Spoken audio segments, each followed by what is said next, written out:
ভাঙড় বিধানসভায় ভাঙড়ের বুকে যে ঐতিহাসিক বিজয়া সম্মেলনী হতে চলেছে, সেই বিজয়া সম্মেলনীর মধ্যমণি আমাদের নেতা শওকত মোল্লা।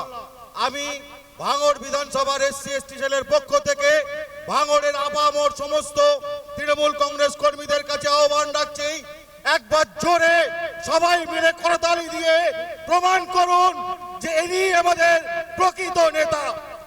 ভাঙড়ের তৃণমূল কংগ্রেস জন্মের পর থেকে আমরা ভাঙড়ের তৃণমূল কংগ্রেস কর্মীরা বিভিন্ন নেতার নেতৃত্বে আমরা নেতৃত্ব দিয়ে এসেছি ভাঙড়ে, কিন্তু গত 2 বছর ধরে যার নেতৃত্বে ভাঙড়ের তৃণমূল কংগ্রেস একটা প্রস্ফুটিত গোলাপের মতো আজ সৌরভ ছড়াচ্ছে, তিনি আর কেউ নন, তিনি আমাদের নেতা বিধায়ক, এই রাজ্যের রাজ্য তৃণমূল কংগ্রেসের সাধারণ সম্পাদক শওকত মোল্লা মহাশয়।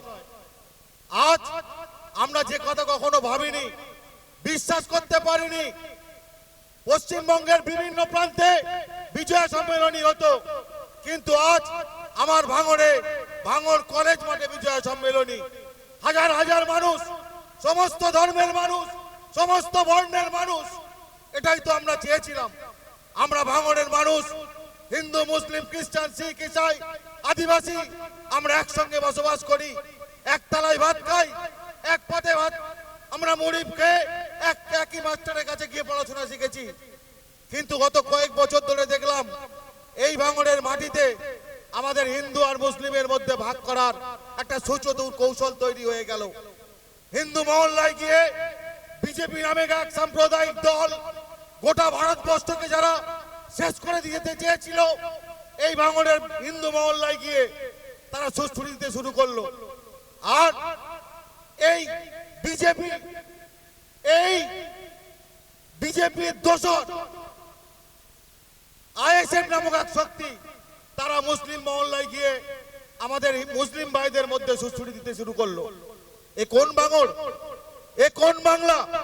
যে বাংলায় রবীন্দ্রনাথ নজরুল, যে বাংলায় রামমোহন, যে বাংলায় বিবেকানন্দের জন্ম হয়েছে, সেই বাংলায় আমাদের এই ভাঙড়ের মাটিতে আমাদের সাম্প্রদায়িক ভাবে ভাগ করার চেষ্টা হয়েছে। আজ এই ভাঙড়ের মাটিতেই আমরা যে ভাঙড় ছিলাম আজ থেকে 5 বছর আগে, সেই ভাঙড়ের সাম্প্রদায়িক সম্প্রীতি রক্ষা করতে যিনি এগিয়ে এসেছেন, তিনি আর কেউ নন, তিনি আমাদের নেতা এই শওকত মোল্লা।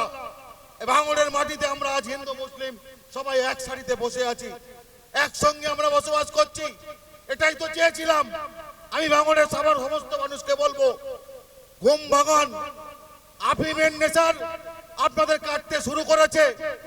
আগামী 26 সালে আপনাদের শপথ নিতে হবে, এই ভাঙড়ের মাটিতে আমরা কোন সাম্প্রদায়িক শক্তিকে রাখবো না, রাখবো না, রাখবো না। এই ভাঙড় থেকে বিজেপি এবং আইএসএফ কে আমরা বিসর্জন দেবই। কত কথা হয়েছিল, বলেছিলেন ভাঙড়ের মাটিতে হাসপাতাল করব, ভাঙড়ের মাটিতে তাই করব, ভাঙড়ের শিক্ষার জোর এনে দেব।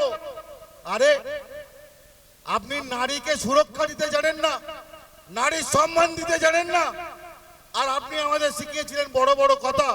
আমি সমস্ত ভাঙড়বাসীর কাছে করো জোরে হিন্দু মুসলিম খ্রিস্টান শিখ ইসাই সকল ধর্মের মানুষদের কাছে বলবো, আগামী দিনে শওকত মোল্লার নেতৃত্বেই আমরা এই ভাঙড়কে তৃণমূলের ভাঙড় বানাবো, এই শপথ আপনাদের নিতে হবে।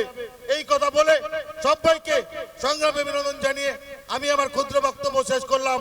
জয় হিন্দ, বন্দে মাতরম, তৃণমূল কংগ্রেস জিন্দাবাদ, মমতা ব্যানার্জি জিন্দাবাদ, অভিষেক ব্যানার্জি জিন্দাবাদ, আমার নেতা শওকত মোল্লা জিন্দাবাদ। জয় হিন্দ। ধন্যবাদ জানাই আমাদের প্রদীপ মণ্ডল মহাশয়কে। যারা চেয়ার থেকে একটু উঠছেন, দয়া করে উঠবেন না, তার কারণ আপনারা যদি